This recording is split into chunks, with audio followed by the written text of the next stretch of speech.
I care about what's true.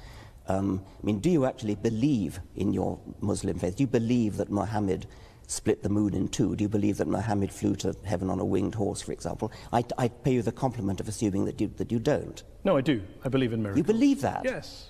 You believe that Muhammad went to heaven on a winged horse? Yes, I believe in God. I believe in miracles. I believe in revelation. I mean, the point here is that let's assume I'm wrong, Richard. I'm wrong. Let's. Let's assume I'm wrong. I'm wrong. I'm happy to concede that, Richard. I'm happy to concede it.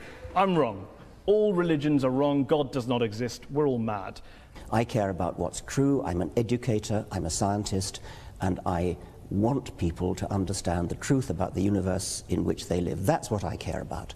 And I regard religion as a distraction, and in some cases a pernicious distraction from true education, which I love and value the way you value and love your God. Can you not do both? Well, so long as they don't contradict each other. There's a divide, Richard. As long as they don't contradict each other. But if you actually believe Muhammad flew to heaven on a winged horse, that's an anti-scientific belief.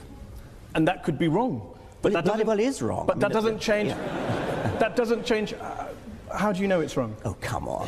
You're a man of the 21st century. No, I'm just asking. It comes back to my original question. The rational position is the agnostic. The rational position is the agnostic position. Why up there? What, I mean, the rational position. I didn't say up there. I didn't pick a place. Okay, well, why would a winged horse be the way to get to heaven if it's not up there? I asked a question about. You asked about proof. I'm all for saying I can't prove it, but can you prove he didn't do it? I mean, this is the end-all debate. He didn't fly to heaven on a winged horse? I'm just asking on your criteria. I'm just asking on your criteria. No, I can't prove it, and I can't prove it wasn't a golden unicorn. But I'm fascinated that you're rather talk about what animals the Prophet may or may not have used 1400 years ago, rather than talk about what Muslims or Islam is doing in the world today, good or bad. Well, that seems to be the distraction. If anyone's distracted, it seems to be you. Well, that's your view. I'm fascinated by how somebody, a respected, sophisticated journalist in the 21st century, can believe that a prophet flew to heaven on a winged horse. Let me ask you this. Are all people who hold beliefs in God and in miracles and the supernatural, do you regard them all as intellectually inferior to you? I regard those beliefs as intellectual nonsense. I don't regard the individuals as intellectually inferior to me, because many of them palpably are not. A personal question from me. You talk about how to teach children that there is one God, or that God created the world in 6 days, that is child abuse. To even teach your children religion is child abuse. So, I have a daughter. I teach her about Islam and the horse. Am I guilty of child abuse? Do you teach her the world was created in 6 days? No, because Islam doesn't teach that, Richard. I'm delighted to hear that. I ask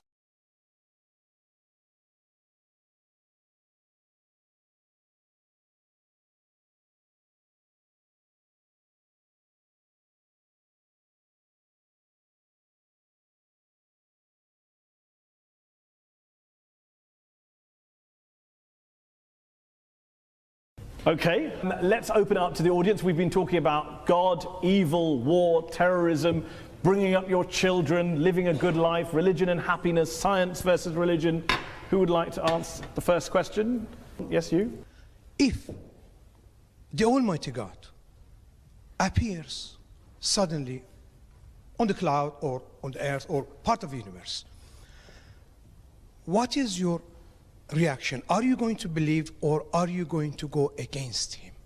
What would it take for you to believe in God, not just miracles? Yeah, I mean, popping his head through the clouds. Yeah, that's the thing I've worried about a lot.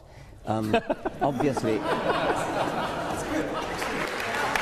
it would do wonders for the book. Would the world be a better place if religion disappeared tomorrow? Yes. Despite all the good things we discussed, that you recognise.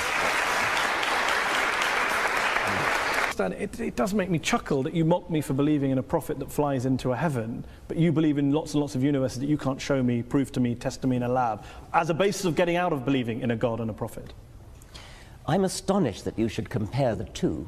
I'm comparing the lack of evidence for the two. Well, you cannot use your own intuitive common sense in order to diss physics. I mean, if you could do that, we wouldn't need physicists. I mean, they are very sophisticated people. They do mathematics. But there are physicists like Paul Davies who have dissed the multiverse theory as being nonsense. Well, Paul Davies would rather take the view that there's something mysterious in the origin of the universe, and that's another perfectly respectable physicist's view. Steven Weinberg, the Nobel Prize-winning physicist. It's respectable if a physicist holds a view about mystery in the universe, but not if anyone else holds it. If we're talking about the origin of the universe, that is a problem in physics, yes.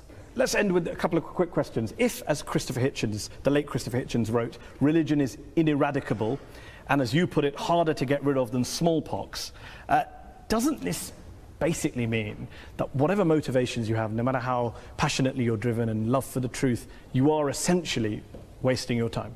I would never admit to wasting my time trying to propagate the truth, and I think I can claim a modicum of success with the people that I've read my books, the people who've attended my lectures. It's a doctrine of despair to say that we're stuck with religion for all eternity. The religions of ancient Greece and ancient Rome and the Vikings have all dead. Nobody believes in Jupiter or Thor anymore. And I have great hopes that the same is going to be true of the God of Abraham.